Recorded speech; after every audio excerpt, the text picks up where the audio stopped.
Pembagian kekuasaan negara secara vertikal dan horizontal. Perbandingan konfederasi, negara kesatuan dan negara federal. Pembagian kekuasaan menurut tingkat dapat dinamakan pembagian kekuasaan secara vertikal, iaitu pembagian kekuasaan antara beberapa tingkat pemerintah, atau dapat juga dinamakan pembagian kekuasaan secara teritorial, misalnya antara pemerintah pusat dan pemerintah daerah dalam suatu negara kesatuan, atau antara lain pemerintah federal dan pemerintah negara bagian suatu negara federal.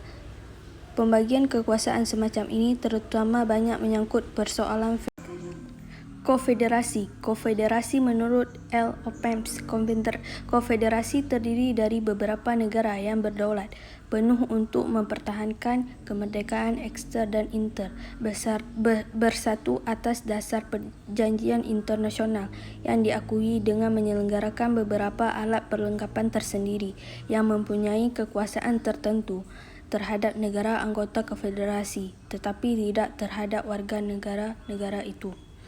Negara kesatuan. Menurut C.F. Strong, negara kesatuan ialah bentuk negara di mana wewenang legislatif tertinggi dipusatkan dalam satu badan legislatif nasional. Kekuasaan terletak pada pemerintah pusat dan tidak pada pemerintah daerah. Pemerintah pusat mempunyai wewenang untuk menyerahkan sebagian kekuasaannya kepada daerah berdasarkan hak otonomi negara kesatuan dengan sistem desentralisasi. Tetapi pada tahap terakhir, kekuasaan tetap di tangan pemerintah pusat. Negara federal. Ada pendapat yang mengungkapkan bahawa akar sukar merumuskan federalisme itu karena ia merupakan bentuk pertengahan antara negara kesatuan dan konfederasi. Tetapi menurut C.F. Strong, salah satu ciri negara federal ialah bahawa ia mencoba menyesuaikan dua konsep yang sebenarnya bertentangan, iaitu kedaulatan negara federal dalam keseluruhannya dan kedaulatan negara bagian. Penyelenggaraan kedaulatan keluar dari penegaraan bagian diserahkan sama sekali kepada pemerintah federal, sedangkan kedaulatan ke dalam dibatasi. Perkembangan konsep trias politika, pemisahan kekuasaan menjadi pembagian kekuasaan. Trias politika adalah anggapan bahawa kekuasaan negara terdiri dari tiga macam kekuasaan. Pertama, kekuasaan legislatif atau kekuasaan membuat undang-undang. Kedua, kekuasaan eksekutif atau kekuasaan melaksanakan undang-undang. Ketiga, kekuasaan yudikatif atau kekuasaan mengadili atas pelanggaran undang-undang. Trias politika adalah suatu prinsip normatif bahawa politik kekuasaan ini sebaiknya tidak diserahkan kepada orang yang sama untuk mencegah penyelenggaraan kekuasaan oleh pihak yang berkuasa. Bab selanjutnya, badan eksekutif, legislatif dan yudikatif. Badan eksekutif. Tugas badan eksekutif menurut tafsiran tradisional asas trias politika hanya melaksanakan kebijaksanaan yang telah ditetapkan oleh badan legislatif serta menyelenggarakan undang-undang yang dibuat oleh badan legislatif. Akan tetapi dalam pelaksanaannya, badan eksekutif leluasa sekali ruang geraknya. Wewenang badan eksekutif. 1. Administratif, yakni kekuasaan untuk melaksanakan undang-undang dan peraturan perundangan lainnya dan menyelenggarakan administrasi negara. 2. Legislatif, iaitu membuat rancangan undang-undang dan membimbingnya dalam badan perwakilan rakyat sampai menjadi undang-undang. 3. Keamanan, artinya kekuasaan untuk mengatur polisi dan angkatan bersenjata, menyelenggarakan perang, pertahanan negara serta keamanan dalam negeri. 4. Yudikatif, memberi gerasi, amnesti dan sebagainya. 5. Diplomatik, iaitu kekuasaan badan legislatif. Badan legislatif atau legislatur mencerminkan salah satu fungsi badan itu, iaitu legislatif atau membuat undang-undang. Nama lain yang sering dipakai ialah assembly yang mengutamakan unsur berkumpul untuk membicarakan masalah-masalah publik. Nama lain lagi adalah parlimen, suatu istilah yang menekankan unsur bicara, parler, dan merundingkan. Fungsi badan legislatif. 1. Menentukan kebijakan dan membuat undang-undang. Untuk itu, badan legislatif diberi hak inisiatif, hak untuk mengadakan amandemen terhadap rancangan undang-undang yang disusun oleh pemerintah dan terutama di bidang budget atau anggaran. 2. Mengontrol badan eksekutif dalam arti menjaga agar semua tindakan badan eksekutif sesuai dengan kebijakan-kebijakan yang telah ditetapkan. Untuk menyelenggarakan tugas ini, Badan Perwakilan Rakyat diberi hak-hak kontrol khusus. Badan Yudikatif, suatu studi mengenai kekuasaan yudikatif, sebenarnya lebih bersifat teknis yuridis dan termasuk bidang ilmu hukum daripada bidang ilmu politik, kecuali di beberapa negara di mana Mahkamah Agung memainkan peranan politik berdasarkan konsep, akan tidak dilengkaplah bila dalam rangka dasar-dasar ilmu politik kita tidak membicarakan tentang kekuasaan yudikatif, karena kekuasaan yudikatif erat hubungannya dengan kedua kekuasaan lainnya, legislatif dan eksekutif, serta dengan hak dan kewajiban individu. Kekuasaan badan yudikatif di Indonesia. 1. Sistem hukum adat, suatu tata hukum yang bercorak asli Indonesia dan umumnya tidak tertulis. 2. Sistem hukum Eropa Barat, Belanda, yang bercorak kode-kode Prancis zaman Napoleon yang dipengaruhi oleh hukum Romawi. Bab selanjutnya, partisipasi politik. Sifat dan definisi partisipasi politik. Dalam analisis politik modern, partisipasi politik merupakan suatu masalah yang penting dan akhir-akhir ini banyak dipelajari terutama dalam hubungannya dengan negara-negara berkembang. Partisipasi politik adalah kegiatan warga yang bertindak sebagai pribadi-pribadi yang dimaksud untuk mempengaruhi perbuatan keputusan oleh pemerintah. Partisipasi bisa bersifat individual dan kolektif, terorganisir atau spontan, mantap atau sporadis, secara damai atau dengan kekerasan, legal atau ilegal, efektif dan tidak efektif. Partisipasi politik di negara demokrasi. Kegiatan yang dapat dikategorikan sebagai partisipasi politik menunjukkan berbagai bentuk dan intensitas. Biasanya diadakan perbedaan jenis partisipasi menurut frekuensi dan intensitasnya. Orang yang mengikuti kegiatan secara tidak intensif, yaitu kegiatan yang tidak banyak menyita waktu dan yang biasanya tidak berdasarkan prakarsa sendiri, seperti memberikan suara dalam pemilihan umum. Besar sekali jumlahnya, sebaiknya kecil sekali jumlah orang yang secara aktif dan sepenuh waktu melibatkan diri dalam politik.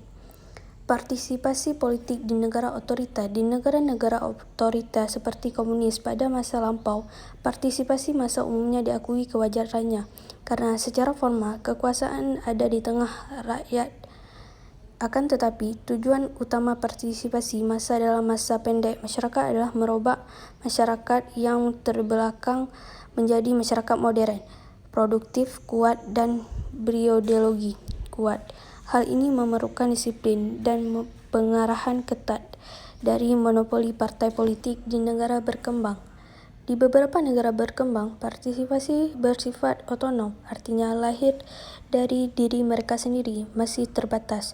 Berkaitan dengan gejala itu, jika hal itu terjadi di negara-negara maju, seringkali dianggap sebagai tanda adanya keputusan terhadap pengelolaan kehidupan politik, tetapi kalau hal itu terjadi di negara-negara berkembang, tidak selalu demikian halnya. Di beberapa negara yang rakyatnya apatis, pemerintah menghadapi masalah bagaimana meningkatkan partisipasi itu, sebab jika partisipasi mengalami jalan buntu, dapat terjadi dua hal, yaitu menimbulkan anomi atau justru revolusi. Partisipasi politik melalui social movements dan kelompok-kelompok kepentingan. Jika sampai sekarang yang dibicarakan adalah partisipasi yang relatif mudah dapat diukur berdasarkan hasil pemilihan umum, perlu diperhatikan bahwa ada bentuk partisipasi lain, yaitu melalui kelompok-kelompok. Mengapa kelompok ini muncul?